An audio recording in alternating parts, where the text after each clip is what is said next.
ہم آج ایک انعام یافتہ بندے کا ذکر کرنے کے لیے حاضر ہوئے جنہیں شہنشاہ ہفت قلیم کہا جاتا ہے، جن کا نام محمد تاج الدین اور جو نجیب الطرفین سید ہے، یعنی ماں اور باپ دونوں کی جانب سے حسنی حسینی ہے۔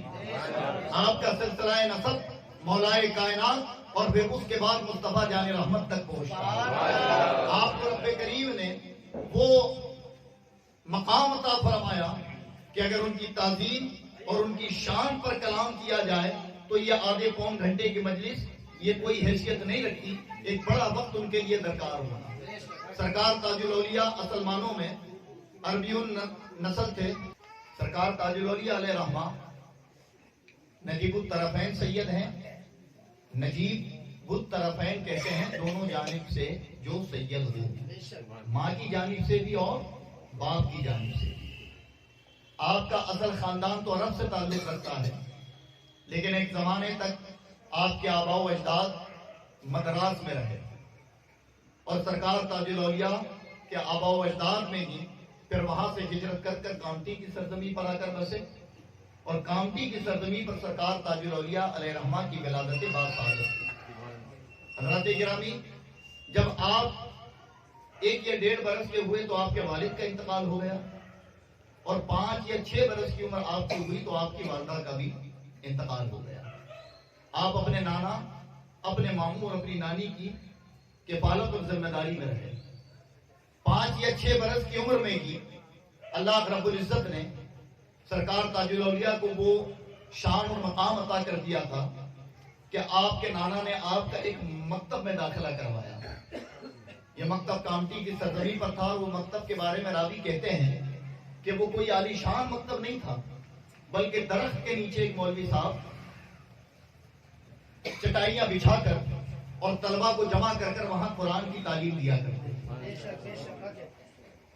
اسی مکتب میں سرکار تاج الاولیاء علیہ رحمہ پڑھنے جاتے تو حضرت عبداللہ شاہ نوشائی رحمۃ اللہ تعالیٰ کامٹی کے بڑے بزرگ اور جن کا مزار کامٹی کی سرزمین پر ہے، ان کا گزر ایک دن اس راستے سے ہوا جہاں یہ مکتب لگا کرتا تھا۔ جب ان کا گزر ہوا تو ان کی نظر پڑی اسی مکتب کے بچوں پر کہ ان بچوں میں ایک بچہ ایسا ہے کہ چاند سے زیادہ چہرہ جس کا روشن ہے، اور حضرات کیوں نہ ہو کہ تیری نسل پاک میں ہے بچہ بچہ نور ہے، آئینے نور تیرا سب گھرانہ نور کا، کہ چاند سے زیادہ چہرہ روشن نظر آ رہا ہے۔ عبداللہ شاہ نوشائی رک گئے، اور رکنے کے بعد اپنے خادم کو کہا کہ جاؤ اس بچے کو بلا لاؤ۔ جب وہ بچے کو بلا کر لایا گیا تو عبداللہ شاہ نوشائی نے ان کے سر پر ہاتھ پھیرا، پیشانی کا بوسہ دیا، اور پھر وہ مولوی صاحب کی طرف مخاطب ہو کر کہتے ہیں کہ مولوی صاحب، اس بچے کو آخر تم کیا پڑھاتے ہو؟ تمہیں معلوم نہیں کہ یہ تو علم لدنی کا مالک ہے، اسے پڑھایا بھیجا ہے۔ اور پھر اپنے جھولے سے روٹی کا ایک ٹکڑا نکال کر کہا بیٹا لو اسے کھا لو، اور وہاں سے رخصت ہو گئے۔ وہ سوکھی روٹی کا ٹکڑا کھانا تھا کہ جو فیض عبداللہ شاہ کا سرکار تاج الاولیاء میں اس عمر میں منتقل ہوا، تو پھر وہ فیض اتنا بڑا ہے کہ 13 یا 14 سال کی عمر میں آپ نے مکمل درس نظامی، آپ نے علوم ظاہری تمام مکمل طور پر حاصل کر لیا، اور 13 سال کی عمر میں وجد کا اور کیف کا عالم آپ پر اتنا زیادہ طاری ہو گیا کہ آپ اچانک اپنے گھر والوں کو چھوڑ کر غائب ہو گئے۔ 3 سالوں تک تقریباً سرکار تاج الاولیاء کا کوئی پتہ نہ آپ کے نانا کو لگا، نہ ماموں کو، نہ آپ کی نانی کو۔ اور چونکہ نانا بڑی محبت فرماتے تھے تو اسی غم میں آپ کے نانا حضور کا انتقال بھی ہو گیا۔ آپ نے اشتہارات دیے لوگوں تک، لوگوں سے خبر کے ذریعے پتہ کیا کہ کہیں میرے بچے کا پتہ چلے، لیکن جب کوئی خبر نہ ملی تو اسی صدمے میں آپ کے نانا نے وصال فرما گئے۔ 3 سالوں تک سرکار تاج الاولیاء اذکار تاج الاولیاء کے اندر یہ موجود ہے روایت کہ گونڈوانا کے جنگلات، یہ چھتیس گڑھ کے علاقے میں تھے، ان جنگلات میں آپ تقریباً 3 سالوں تک رہے، اور وہ 3 سال نوجوانی ہیں۔ 3 سالوں تک آپ نے کیا کیا کہ ایک درخت کے نیچے آپ اللہ کی عبادت کرتے، اللہ کی رضا میں محو ہوتے، کبھی الٹے لٹک کر تسبیحات بیان کرتے، کبھی درخت کے نیچے ہوتے، کبھی کسی پتھر پر بیٹھے ہوتے، تو اس وقت وہ علاقہ جادوگروں کے علاقے سے مشہور تھا کہ وہاں جادوگر کثرت سے رہا کرتے تھے. تقریباً ان کی 6000 تعداد بیان کی جاتی ہے. اتنی تعداد میں یہ جادوگر وہاں موجود. جیسے ہی سرکار تاج الاولیاء وہاں آئے تو ان کے جادوؤں نے کام کرنا بند کر دیا. یہ پریشان ہو گئے اور آپس میں چیمیں گوئیاں کرنے لگے کہ ایک نوجوان آیا ہے, جب سے وہ آئے ہیں تب سے ہمارا کوئی جادو کام نہیں کرتا. ان میں جو لیڈر تھا کہا چلو ہم مل کر اجتماعی جادو کریں گے, ہو سکتا ہے کہ ڈر سے وہ بھاگ جائیں. یہ تمام کے تمام لوگ اکٹھا ہوئے اور آپ پر اجتماعی جادو کیا, لیکن وہ جادو کا الٹ اثر ان پر ہوا کہ کوئی اندھا ہوا, کوئی لنگڑا, کوئی لولا, کوئی بہرا. جب انہوں نے دیکھا کہ جو جادو ہم ان پر کرنا چاہتے تھے وہ ہم پر ہو گیا ہے, تو پھر وہ سمجھ گئے کہ یہ کوئی عام انسان نہیں بلکہ وہ اپنی زبان میں کہتے ہیں کہ یہ کوئی اوتار ہے. وہ اپنی زبان میں کہتے ہیں کہ یہ کوئی اوتار ہے, اور بڑے ادب سے اکٹھا ہو کر آپ کی بارگاہ میں معذرت طلب کرتے ہیں. جب آپ معاف کرتے ہیں تو سب صحت یاب ہوتے ہیں. اور ایک کرامت دیکھنی تھی کہ بس وہ 6 کے 6000 پورے اکٹھا ہو کر آپ کی بارگاہ میں آتے ہیں اور کہتے ہیں حضور یہ بتائیں کہ آپ کس مذہب کے ماننے والے ہیں. آپ اپنا مذہب بتاتے ہیں, اپنا نسب بتاتے ہیں. وہ تمام کے تمام کہتے ہیں کہ جب ایک نسب کے ایک نوجوان کا یہ عالم ہے تو پھر ان کے جد کریم کا عالم کیا ہوگا. اور وہ پورے کے پورے ایک ساتھ کلمہ شہادت پڑھ کر دائرہ اسلام میں داخل ہوئے. حضرت گرامی 3 سالوں تک آپ جنگلات میں ہیں اور پھر اچانک آپ نے ان جنگلات کو ترک کیا اور کانٹی کی سڑکوں پر آپ لوگوں کو نظر آئے. جب لوگوں نے خبر دی گھر, تو ماموں چونکہ ماموں موجود تھے اور بڑے متمنی تھے, پتہ چلا بے تحاشا دیوانوں کی طرح آئے, آپ کو اپنے سینے سے لگایا, گھر لے گئے. نانی نے دیکھا, وہ بھی بڑی خوش ہوئی. اور اس وقت گھر کا حال یہ ہے کہ گھر میں سب بکھرا ہوا تھا, دیوار ٹوٹی ہوئی, سامان درہم درہم ہے. تو سرکار تاج الاولیاء جب پہنچے تو کچھ ہوش کے عالم میں تھے. فرمایا ماموں یہ کیا حال ہے گھر کا؟ تو کہا بیٹا اس بار کنان ندی میں ایک سیلاب آیا اور جس کی وجہ سے ہمارے جو اثاثہ تھا وہ سب بہہ گیا, بس یہی کچھ بچا ہوا ہے. تو کہا اس کو درست کیوں نہیں کیا؟ تو کہا میری تنہا کمائی سے یہ کام پورے نہیں ہوتے, اگر تم میرے ساتھی بن جاؤ تو ہم اسے درست کریں گے. کہا ساتھی بننے کے لیے کیا کرنا ہے؟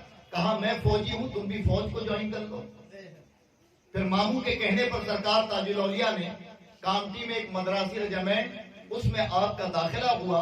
اور پھر جب آپ نے فوج کو جوائن کیا تو حضرات گرامی اس وقت سرکار تاج الاولیاء کی بے شمار کرامتیں ہیں. اگر ان کرامتوں کو میں چھیڑ دوں تو بڑا سارا وقت درکار ہے کہ ایک وقت میں کئی جگہ آپ لوگوں کو نظر آتے, اور جب کوئی کہتا کہ یہ ڈیوٹی کے وقت فلاں مقام پر تھے تو آپ کے ساتھی افسروں کے سامنے یہ گواہی دیا کرتے تھے کہ یہ کہنے والا جھوٹ کہتا ہے, جبکہ یہ تو ہمارے ساتھ ڈیوٹی پر بھی موجود ہے.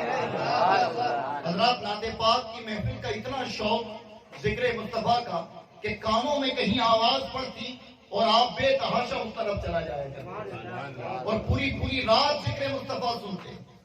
کئی سال آپ نے کامٹی کے رجمنٹ میں اپنی ڈیوٹی کو بڑی ہی ذمہ داری کے ساتھ سر انجام دیا. اور پھر سرکار تاج الاولیاء کا ٹرانسفر ہوا ساگر. جب ساگر آپ کا ٹرانسفر ہوا تو آپ وہاں چلے گئے, اور چونکہ عالم جذب اور وجد کی جو کیفیت تھی وہ رفتہ عمر کے ساتھ ساتھ بڑھتی چلی گئی. آپ کامٹی میں ڈیوٹی تو کرتے, دن بھر اپنی ڈیوٹی پر ہوتے, لیکن رات میں اپنے حجرے میں نہیں ہوتے, حجرے سے غائب ہوتے. تو جو ساتھی تھے, ہمدرد تھے, انہیں شک ہوا کہ کہیں کسی اور کام میں ملوث تو نہیں ہے. تو نانی تک ان کی خبر پہنچا دی کہ یہ دن بھر تو ڈیوٹی کرتے ہیں لیکن رات میں ان کی خبر نہیں ہوتی. تو گویا نانی کو فکر لاحق ہوئی تو وہ چلی آئی. اور جب وہ آئی ساگر کی سرزمین پر, صبح گھر پہنچی. سرکار تاج الاولیاء صبح فجر کے وقت جب اپنے حجرے میں اپنے گھر میں تشریف لائے, اپنے کمرے میں, نانی کو دیکھ کر بڑا خوش ہوئے. نانی بھی بڑی خوش ہوئی اور کہا بیٹا بڑے عرصے کے بعد تیرا دیدار ہوا, لے میں نے تیرے لیے آج اپنے ہاتھوں سے یہ ناشتہ تیار کیا ہے, اسے تناول کر ہی اپنی ڈیوٹی پر جانا. اس وقت عالم وجد کی کوئی کیفیت تھی تو آپ نے 2 گول پتھر اپنے جیب سے نکالے اور فرمایا ہم یہ لڈو پیڑے کھاتے ہیں, ہمیں یہ ناشتے کی ضرورت نہیں ہے. اپنی نانی سے سلام کیا اور چلے گئے. حضرات یہ اللہ والوں کی بات ہوتی ہے کہ جو ہم آنکھ کھول کر نہیں دیکھ سکتے یہ آنکھیں بند کر کے دیکھا کرتے ہیں. ان کی شان حقیقت معنوں میں ایک عام آدمی کبھی نہیں سمجھ سکتا. آپ اپنی ڈیوٹی پر چلے گئے. نانی جس مقصد کے لیے آئی تھی اب اس کے انتظار میں ہے کہ رات ہو تو میں تعاقب کروں کہ یہ جاتے کہاں ہیں. جب رات ہوئی یہ اپنی ڈیوٹی سے فارغ ہوئے اور جب اپنے گھر آنا چاہیے تو کسی اور طرف نکل گئے. تو نانی چونکہ تعاقب میں تھی وہ بھی پیچھے چل گئی. اور جب پیچھے چلی تو چلتے چلتے اس مقام پر آپ کو دیکھا کہ جہاں جا کر انہوں نے خدا کا شکر بجا لایا, اللہ کی حمد و ثنا بیان کی اور کہا ہے پروردگار تیرا شکر ہے کہ میرا بیٹا کسی غلط عیب میں ملوث نہیں. آپ روزانہ حضرت داؤد مکی ساغری رحمت اللہ تعالی علیہ کہ جن کا مدار ساگر پر ہے, ساگر میں ہے, وہاں جا کر بیٹھتے اور رات سے جو آپ پھر تو وظائف میں مصروف ہوتے تو صبح فجر تک اسی مدار پر ہوتے. یہ طریقہ آپ کا رہا. لیکن حضرات پھر چونکہ اللہ نے کسی اور مقصد کے لیے آپ کو پیدا کیا تھا تو اچانک وہ کیفیت طاری ہوئی. آپ اپنے کیمپ میں اپنے افسر کے پاس آئے اور اپنی وردی اتاری اور اتار کر اس کے ٹیبل پر رکھا اور کہا لو اب ہم سے تمہاری نوکری نہیں ہوتی, اب ہمیں وہ نوکری کرنی ہے کہ جس نوکری کے لیے رب نے ہمیں پیدا کیا. پوری وردی اتاری برہنہ ہو گئے. اور حافظ شیرازی رحمت اللہ تعالی علیہ کہ یہ اشعار جن کا اردو میں مفہوم سناتا ہوں آپ کو, آپ فرماتے ہیں کہ مسجد کو توڑ, کتاب کو جلا, کعبے میں بیٹھ کر شراب پی, لیکن مخلوق خدا کا دل نہ دکھا. یہ بولتے جاتے اور عالم وجد میں اس کیمپ میں کئی دیر پھرے اور پھر ساگر کی گلی اور بازاروں کی طرف نکل گئے اور کسی سے کوئی پرواہ نہیں. لب پر یہ ورد جاری ہے, لوگوں کو تلقین ہے. آپ کو معلوم ہے کہ یہ جو جملے حافظ شیرازی رحمت اللہ تعالی علیہ کے سرکار تاج الاولیاء اپنی زبان سے بیان فرما رہے تھے, گویا یہ ایک بہت بڑا درس تھا. اور وہ درس کیا تھا؟ وہ درس آپ یہ دے رہے تھے کہ اے بندے تو کعبے میں فوت ہو جا, اے بندے تو شرابی ہو, اے بندے اگر تو نے یہ بڑے بڑے جرم کیے ہوں اس کے باوجود بھی جب تیرا دل گھبرائے تو تیرا رب اتنا کریم ہے کہ وہ کہتا یا ایھا الانسان ما غرک بربک الکریم, اے انسان آ تیرا رب بڑا کریم ہے, تو جب جائے گا اس کی بارگاہ میں اور روئے گا وہ تجھے معاف کر دے گا. لیکن وہی یاد رکھ کہ اسی رب کے بندوں کو اگر تو نے ستایا ہے, ان کو اذیت پہنچائی ہے, ان کا دل دکھایا ہے, تو کعبے میں سر پٹک پٹک کر بھی مر جائے, جب تک وہ بندہ تجھے معاف نہ کرے خدا بھی معاف نہیں کرے. یعنی حقوق العباد اور حقوق اللہ کا درس سرکار تاج الاولیاء عالم وجد میں دے رہے ہیں. حضرات وہاں سے چلے, جب ساگر میں آپ کا دیوانہ وار حال لوگوں نے دیکھا تو اس وقت آپ کو دیوانہ سمجھا. جب خبر آپ کے گھر والوں کو ملی تو سرکار تاج الاولیاء کو وہ لے کر واپس کامٹی پہنچ گئے. اور کامٹی میں بھی آپ کا حال یہ ہے کہ دیوانہ وار پھرنا اور وہ جملے بولنا جو لوگوں کی عقل سے پرے ہیں. جب آپ راستے پر نکلتے تو بچے آپ کو پتھر مارتے, تو جب آپ پر پتھر لگتے اور کوئی سمجھدار کہتا کہ بچوں یہ دیوانہ ہے انہیں پتھر نہ مارو, تو سرکار تاج الاولیاء ان منع کرنے والوں کو روکتے اور کہتے کہ لوگوں انہیں منع نہ کیا کرو, یہ بچے ہمیں پتھر نہیں مارتے بلکہ یہ تو ہم پر پھول برساتے ہیں. گویا یہ کہنے کا مقصد یہ تھا کہ اے تاج الدین تجھ پر جو پتھر پڑ رہے ہیں یہ تیرے لیے کوئی نئی بات نہیں ہے, تیرا تعلق اس گھرانے سے ہے کہ پتھر کھانے کے بعد ہی لوگوں نے عظمت سمجھی ہے, لوگوں نے مقام کو جانا ہے. گویا آپ اپنے نانا کی اس سنت کو بجا لانے پر خوشی کا اظہار کرتے تھے اور منع کرنے والوں کو روک دیا کرتے تھے. سرکار تاج الاولیاء کا یہی دیوانہ وار حال رہا. حضرات لوگوں کا ہجوم آپ کے پیچھے چلنے لگا, آپ کی عبادت میں خلل. اور یہ بات حقیقت ہے کہ جو اللہ والے ہوتے ہیں وہ خلوت کو پسند کرتے ہیں, وہ تنہائی کو پسند کرتے ہیں. آپ کو تنہائی نہیں میسر ہوتی تھی تو پھر آپ نے سوچا کہ کوئی ایسا عمل کیا جائے تاکہ لوگ میرا پیچھا چھوڑ دیں. تو اس وقت برٹش گورنمنٹ کی انگریزوں کا دور تھا اور ان کی عورتیں رات میں اپنا وقت کلبوں میں گزارتی تھی.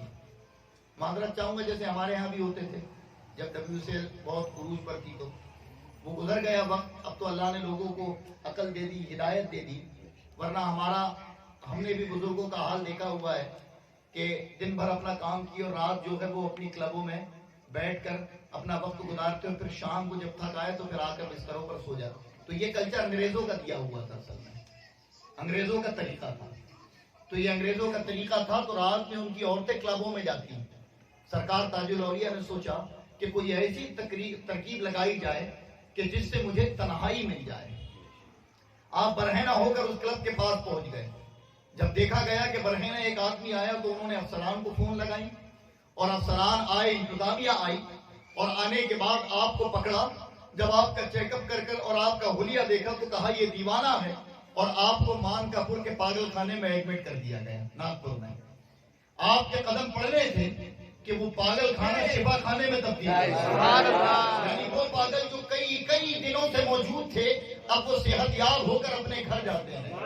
حضرات چونکہ افسروں کے کہنے پر آپ کو بھرتی کیا گیا تھا تو وہاں کے انچارج، ان کا نام ڈاکٹر مجید تھا غالباً، ڈاکٹر عبد المجید. ان کو جب افسران نے تلقین کی تو ایک خاص سیل کے اندر سرکار تاج الاولیاء کو انہوں نے رکھا، ایک خاص کمرے میں. اور سرکار تاج الاولیاء جب تنہا پسند ہو گئے تو بس دن رات عبادت میں مصروف ہیں، کسی سے کوئی تعلق نہیں. اچانک ایک حادثہ ہوا اس پاگل خانے میں کہ اس پاگل خانے کا سب سے بدماش پاگل، یعنی اگر وہ چھوٹ جائے تو لوگوں کو نقصان پہنچائے، وہ اچانک بھاگ گیا. اور جب وہ بھاگ گیا تو ڈاکٹر کو خبر ملی، انچارج کو. تو یہ پریشان ہوئے کہ اگر وہ پکڑا نہ گیا تو میری ڈیوٹی چلی جائے گی. اس نے تمام انتظامیہ کو کہا جاؤ تلاش کرو. پوری رات لوگ تلاش میں لگے رہے اور یہ اپنے کیبن میں بیٹھے ہوئے ہیں اس فکر کے ساتھ اللہ کی بارگاہ میں ملتمس ہیں کہ اے پروردگار اگر وہ نہ ملا تو پھر میرا کیا ہوگا. بس رات بھر یہ سوچ میں ڈوبے رہے کہ صبح فجر کے وقت وہ پاگل خود بخود آپ کے کیبن میں آ گیا اور آنے کے بعد ایک نارمل آدمی کی طرح ان سے گفتگو کر رہا ہے. کہا اچانک کیا ہوا تجھے؟ جب تجھے بھاگنا تھا تو واپس کیوں آیا؟ تو کہا میں تو اپنے گھر جا رہا تھا کیونکہ صحیح ہو چکا ہوں، اب مجھے کوئی بیماری نہیں. تو کہا پھر واپس کیوں آئے؟ تو کہا میں تھوڑی آیا بلکہ وہ تاج الدین جسے تم نے سیل میں بند کیا ہے یہ میرے پیچھے گئے اور مجھے پیٹتا ہوا دروازے پر لایا اور نہ جانے پھر کہاں چلے گئے. بس یہ سننا تھا کہ وہ جو انچارج تھا وہ پریشان ہوا، فوراً آپ کے سیل کی طرف دوڑا اور جیسے ہی سیل کو کھول کر اس نے دیکھا تو آپ عبادت میں مصروف ہیں. بس وہ سمجھ گیا کہ جسے لوگ دیوانہ کہہ رہے ہیں یہ دیوانہ نہیں بلکہ یہ تو اللہ کا مقرب بندہ ہے، منصب ولایت پر فائز ہے. اور پھر اس کے بعد انہوں نے اتنی تعظیم و تکریم کی اور آپ کی اس کرامت کا جو شہرہ ہوا تو وہ پاگل خانہ حقیقت معنوں میں زیارت گاہ تاج الاولیاء بن چکا. لوگ قطار در قطار آتے، آپ کی زیارت کرتے، آپ سے ملتے. اس وقت کی گورنمنٹ نے آپ کی ملاقات کے لیے ایک ٹکٹ کاؤنٹر بھی بنا دیا تھا جو کہ لوگوں کا ہجوم بڑھنے لگا تو کہا آپ جسے تاج الدین کی زیارت کرنی ہے، ان سے ملاقات کرنی ہے تو پہلے وہ ٹکٹ لے پھر اندر جائیں. یہ اس معمول میں بھی لوگوں کا ہجوم رہا. حضرات ایک عرصے دراز تک آپ وہاں رہے. پھر راجہ رگھو جی راؤ بھوسلے شکردرہ میں جن کا محل تھا وہ آئے، سرکار کی بارگاہ میں عرض کیا کہ حضور اگر آپ چاہیں تو چلیں میرے یہاں، آپ سکونیت اختیار کر لیں، میرے یہاں مقیم ہو جائیں. بس اتنا کہنا تھا کہ راجہ رگھو جی راؤ بھوسلے نے جب یہ فریاد سرکار تاج الاولیاء سے کی، اور بھی بڑے بڑے لوگوں نے کی تھی لیکن اللہ والوں کی نظریں ہوتی ہیں حقیقت میں یہ کردار کو نہیں، یہ ظاہر کو نہیں دیکھتے بلکہ یہ قلب کو دیکھتے ہیں، یہ قلب کی سچائی اور صفائی کو دیکھتے ہیں. تو انہوں نے پسند کر لیا اور سرکار تاج الاولیاء وہاں سے اٹھے اور شکردرہ پہنچ گئے. جب شکردرہ پہنچے تو پھر کرامتوں کا ایک ایسا معاملہ ہے کہ ڈھیروں کرامتیں جو دن میں کئی کرامتیں آپ کی اس بارگاہ سے صادر ہوا کرتی ہیں. لوگ زبان پر نہیں لاتے اور سرکار تاج الاولیاء اسے بیان فرما دیا کرتے ہیں. لوگ سوچ کر آپ کی بارگاہ میں پہنچتے اور آپ کو اپنی سوچ کے مطابق رب کریم عطا کر دیا کرتا تھا. حضرات گرامی ایک کرامت جو آپ کی حقیقت معنوں میں اولیاء اللہ کے اختیار کو بتاتی ہے اور بالخصوص ان کے اختیار کو بتاتی ہے کہ جن کے نسب میں اللہ رب العزت نے منبع ولایت رکھا ہوا. سرکار تاج الاولیاء بیٹھے ہوئے اپنی مسند پر، غیر مسلم دو میاں بیوی آئے، کہا ہم بے اولاد ہیں اور ہم نے بڑے بڑوں سے فریادیں کی لیکن ہماری وہ فریاد پوری نہ ہو سکی. ہم چاہتے ہیں کہ آپ ہمیں اولاد عطا کر دیں, دعا کر دیں. جب یہ کہنا تھا تو مجذوب ہیں, اور مجذوبوں کی بات الگ ہوتی ہے. بس عالم وجد میں کہا جاؤ ہم نے بیٹا دیا, عالم وجد میں کہا جاؤ ہم نے بیٹا دیا. یہ کہنا تھا کہ وقت مقررہ کے بعد ان کے یہاں ایک بیٹا پیدا ہوا, اور جب وہ بیٹا پیدا ہوا ابھی اس کی عمر کم چند سالوں کی ہوئی کہ وہ اچانک کسی بیماری سے فوت بھی ہو گیا. جب وہ انتقال ہو گیا تو پورے ڈاکٹروں نے, طبیبوں نے, حکیموں نے اور گاؤں کے اور رشتہ داروں نے یہ ثابت کر دیا کہ یہ بچہ مر چکا ہے. لیکن وہ ماں باپ وہ ماننے کو تیار نہیں. وہ کہتے ہیں یہ مرا نہیں ہے, سویا ہوا ہے, یہ مر نہیں سکتا. تو لوگ سمجھاتے ہیں کہ بڑے بڑے حکیم طبیب یہ فائنل کر چکے ہیں کہ یہ مر چکا ہے, پھر تم کیوں نہیں مانتے؟ تو کہا کہ جس نے دیا ہے اگر وہ آ کر کہتے تو مان گئے. ایک عقیدہ ہوتا ہے, ایک عقیدت ہوتی ہے, توقع ہوتا ہے, اور حقیقت مانوں میں توقع جتنی مضبوط ہو اللہ توقع کے حساب سے بندے کو عطا کرتا ہے. توقع کے حساب سے. حضرت رابعہ بصری کا واقعہ آپ نے سنا ہوگا نا, کہ آپ نے 10 روٹی کا مطالبہ خدا سے کیا, جب کوئی 5 لے کر آیا تو آپ نے واپس کر دیا, آپ کسی نے 3 لے کر آیا تو آپ نے واپس کر دیا. تو کہا بار بار واپس کیوں کہا گیا؟ تو کہا میرا توقع میرے رب پر مضبوط ہے کہ میں نے 10 مانگا ہے تو وہ 10 ہی عطا فرمائے گا, وہ اس سے کم نہیں دے گا. حضرات, تو سرکار تاج الاولیاء کے پاس خبر پہنچی کہ حضور ایک گاؤں میں ایسا ماحول بن چکا ہے اور آپ کو طلب کیا گیا ہے, ماں باپ ماننے کو تیار نہیں. تو آپ نے اپنی بکری کو بلایا, اس پر سوار ہوئے اور سوار ہو کر پہنچ گئے اس علاقے کی طرف. جب اس علاقے میں آپ پہنچے تو ایک بڑا ضم غفیر لگا ہوا لوگوں کی بھیڑ تھی. آپ جب وہاں داخل ہوئے تو لوگوں نے راستہ دیا, آپ اس لاشے کے قریب گئے. تڑپ کر وہ ماں باپ جن کی اولاد اکلوتی انتقال ہو چکی ہے وہ سرکار تاج الاولیاء کے قدموں سے لپٹ گئی اور کہتی ہے بابا حضور دیکھے یہ لوگ جو بچہ آپ نے ہمیں دیا یہ کہتے ہیں یہ بچہ مر چکا ہے, ہم ہرگز نہیں مانیں گے, اور اگر یہ مر چکا ہے تو آپ کہتے ہیں کہ یہ مر چکا ہے ہم مان لیں گے.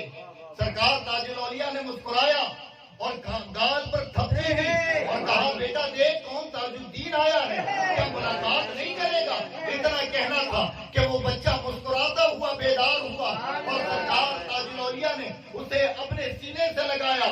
والدین اس کا باپ وجد کے عالم میں کہتا ہے اے لوگوں دیکھو میں نے کہا تھا کہ دیا انہوں نے ہے, اگر یہ مردہ کہہ دیتے تو ہم مان لیتے, لیکن ہمارا بچہ زندہ تھا یہ ہم جانتے تھے. حضرات, اس کرامت کو دیکھ کر اس مجمع میں ہزاروں کی تعداد میں لوگ تھے, ان ہزاروں کی تعداد میں لوگوں نے کلمہ پڑھا تھا. سبحان اللہ, سبحان اللہ, نعرہ تکبیر, نعرہ رسالت, سلامت تاج الاولیاء, زندہ باد. سرکار تاج الاولیاء علیہ الرحمٰن نے ایک لمبا وقت شکردرہ میں گزارا اور اس کے بعد آپ اپنے مقام آخر کی طرف پہنچے, اور جہاں آج تاج آباد ہے آپ آج دیکھیں. اور جب سرکار تاج الاولیاء پہنچے تھے تو راوی کہتے ہیں کہ چاروں طرف جنگلات تھے, شہر کا آبادی کا کوئی نام و نشان نہ تھا. اسی جگہ جہاں قبر ہے آپ نے وہاں اپنی ایک لاٹھی گاڑی اور کہا کہ اب ہمارا مقام آخر یہی ہے. 26 محرم کو آپ کا انتقال ہوا تھا اور 27 محرم کو یعنی آج کے دن آپ کو دفن کیا گیا تھا. آپ کی نماز جنازہ پڑھا کر ایک دن روکنے کی وجہ یہ تھی کہ آپ کے مریدین صرف ہندوستان میں نہیں بلکہ دنیا کے کئی سارے ممالکوں میں موجود تھے, وہ تمام لوگ اکٹھا ہوئے اور پھر سرکار تاج الاولیاء کی نماز جنازہ ہوئی. میرے آقا فرماتے ہیں کہ جب بندہ نوافل کی کثرت سے اللہ کا قرب حاصل کرتا ہے تو اللہ اس کی زبان بن جاتا ہے, جس سے اللہ اس کی آنکھ بن جاتا ہے, جس سے وہ یعنی جسم کے ہر اعضاء گنائے گئے. اللہ اس کے ہاتھ بنتا, اس کے پیر, یعنی بنتا اللہ نہیں, اللہ وہ صفتیں اس کے اندر ڈال دیتا ہے کہ عمل اس کا ہوتا ہے, حکم خدا کا ہوتا ہے. اور ایک حدیث میں مشکات میں فرمایا کہ میری امت میں کچھ لوگ ایسے ہوں گے کہ جن کا لباس اور جن کا رہن سہن دیکھیں گے لوگ تو انہیں اپنے دروازوں سے دھتکاریں گے، لیکن ان کا حال یہ ہوگا کہ وہ جو کہہ دیں گے رب کریم، وہ جو اپنی زبان سے کہہ دیں گے رب اسے پورا فرمائے گا۔ تو حضرات یہ دونوں طریقے کے اولیاء اور مجذوبوں کی نشاندہی بھی میرے آقا نے بیان فرمائی، اور سرکار تاج الاولیاء تو صادق بھی تھے، مجذوب بھی تھے، آپ کو تینوں درجے کی ولایت حاصل تھی، اور رب کریم نے آپ کو کئی ابدال اور کتبوں پر ایک منصب عطا کیا گیا تھا، تبھی آپ کو شہنشاہ ہفت اقلیم کہا جاتا ہے کہ 7 یا 70 اقطاب کے سرتاج سرکار تاج الاولیاء علیہ السلام۔ اللہ تبارک و تعالی ان بزرگوں کے فیض سے ہمیں مالا مال فرمائے۔